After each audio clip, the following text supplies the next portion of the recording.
How does that, Chrys, it's a story that doesn't seem so far removed from Australians as we know them today or like to think of ourselves today, a bit irreverent, a bit cheeky to authority. Do you think that's still a reasonable way of looking at it all these years later for a large number of Australians? Yeah, I think so. And in the chapter that I've written in the book, it's specifically about how this Australian national character, this national identity that we know so well, is really based far more on irreligion than religion. I mean, we all know how Australians react to wowsers and Puritans. This is not a part of the Australian character as it may be in America. And I think this does go back to our convict heritage. In colonial society, there were the convicts on one side, and then there was the clergy and the military on the other. In the 18th century, I'm not sure if you're aware, that the clergy were often co-opted as magistrates. And this happened in colonial society in Australia. And there was one parson in particular called Samuel Marsden, and he was the worst of all the magistrates, and he was known as the flogging parson for the severe penalties that he dished out. So the convicts had no reason to like the clergy. So they just saw them as another part of the problem. And I think when you're a convict, humour is probably your only defence. You know, it's the thing that keeps you sane. And I think that irreverence, I certainly came from the Cockneys and you know, the Londoners who came over, and probably from the Irish Catholics as well. Do you think? Do you think? But I think it certainly played out in colonial society as a kind of a defence mechanism. There's a couple of wonderful stories in Brisbane, which would have been Moreton Bay at the time, obviously. There were some female prisoners who were corralled into a room and told to sit down for a sermon on the value of virtue by the chaplain. And they just crowed with derision, talked about the sexual prowess of the military officers and invited the chaplain to demonstrate his own. And in Tasmania, there was a parson there called Holy Willie. And he gave a particularly boring sermon one day, and the female convicts stood up, turned their backs on him, lifted their skirts, bared their bottoms and beat their bottoms in unison in protest. Feel free. Just wait until Peter. So, you know, it's really wonderful to get these glimpses into these reactions from convicts to religion in our colonial society. Mm-hmm. And this carried on into the 19th century. You know, we had the workers in the 19th century now moving out into the bush.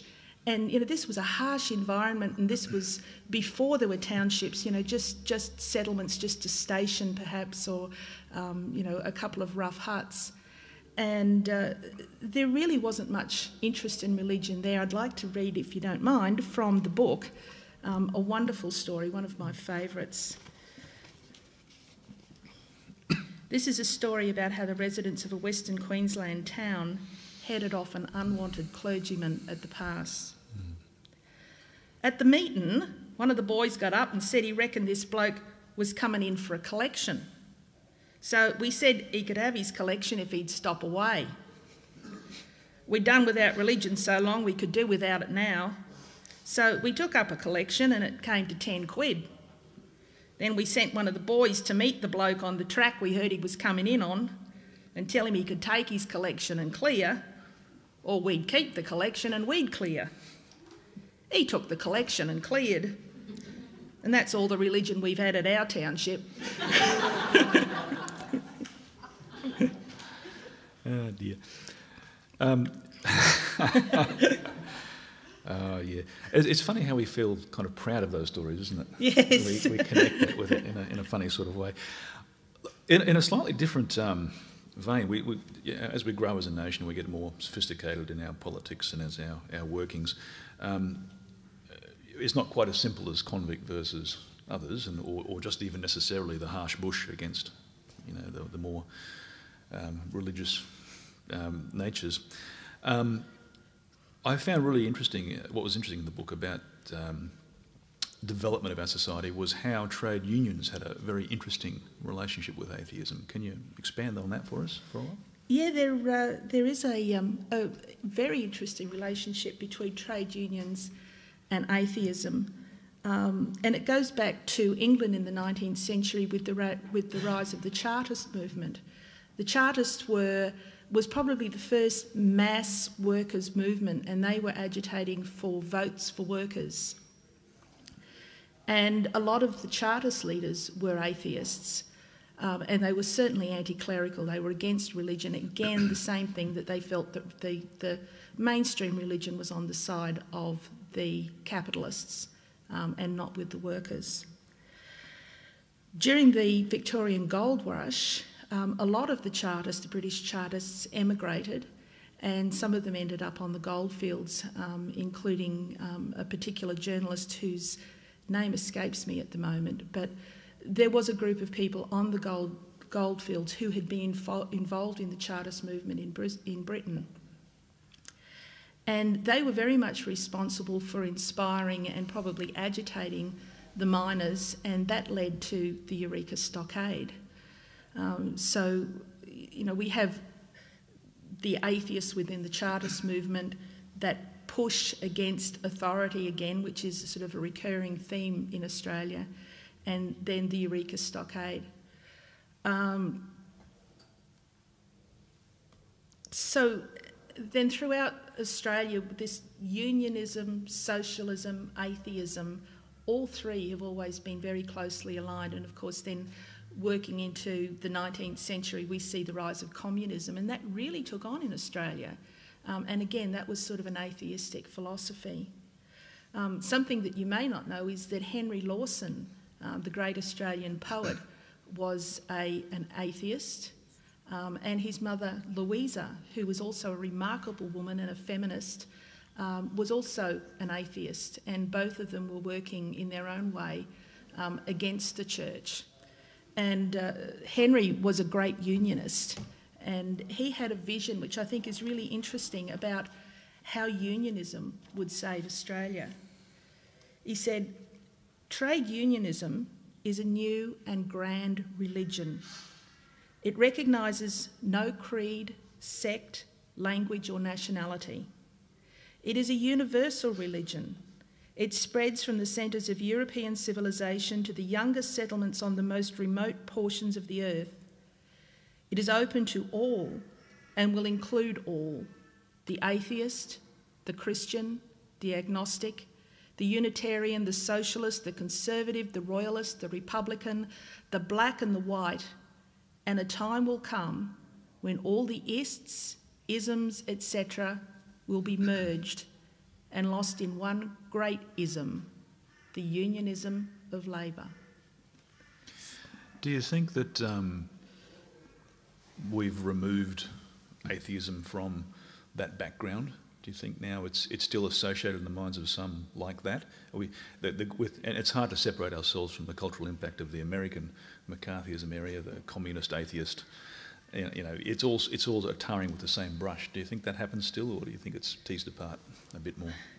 Well, I think unionism has become much more political and much less about the worker.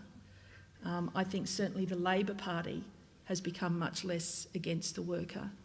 And I think that there's been this great lurch to the right from the Labor Party, which was traditionally there to represent the workers, and this push to capture the Christian vote. So I think this left-right dichotomy that we used to see in Australia really doesn't exist that much anymore. Why does Julia Gillard, as a confirmed atheist, work so hard to capture the Christian vote, when the Christian vote in Australia probably, whilst noisy, mightn't actually represent that many people? Yeah, it is interesting, isn't it? We've got Julia Gillard. She's elected, she fesses up that she's an atheist, and the very first thing that she does is she goes to the Australian Christian lobby and says, well, yes, I'm an atheist, but my values come from my Christian Baptist upbringing. And the next thing she says is, well, yes, I'm an atheist, but my traditional values from my Baptist upbringing mean that I oppose same-sex marriage while she's living in the lodge with her de facto partner. You know, there's an incredible hypocrisy about this. Why does she chase the Christian vote? Because Christians are organised and we're not. Because Christians can deliver blocks of votes in marginal seats and we can't. Because Christians are lobbying in Canberra and we're not. You know, there's this apathy that Australians have about religion, and I have shared it all my life. And you go, oh, well, I don't need to know about that. But we do need to know about it because the Christian nationalists are out. They don't just want to have more bums on seats in churches. They want to run the country. And this, I always sound like a conspiracy theorist when I talk about this. But there is an absolute plan by right-wing Christians in this country to infiltrate the government, the law and education so that Australia will be run in accordance with biblical doctrine.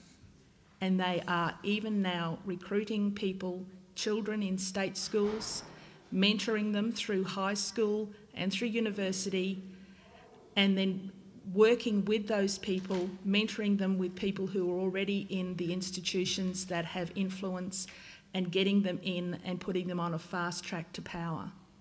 We see that happening, we know it's happening, and it's happening because we're all asleep. And it's not as if that we've uncovered this dark secret. I mean, this is heavily published by the people doing it, aren't they? This is their declared goal, and this is not a conspiracy we've uncovered. It's simply a statement of what these people want to do, yes. And they've been very clear and upfront about this. So we don't need to even portray it in the same sense, I suppose, as a conspiracy theory, because it's not a hidden agenda. They have in fact said that they would like to set up a consultancy board in Parliament House so that any policies should go through a religious board to make sure they are in line with religious doctrine, because Australia is a Christian country. You know, and we sort of listen to this, and I know because before I was involved in this, I would have sat back and said, oh, well, I guess we're a Christian country. But we're not. You know, everything that I've looked at points to the fact that we are very far from a Christian country.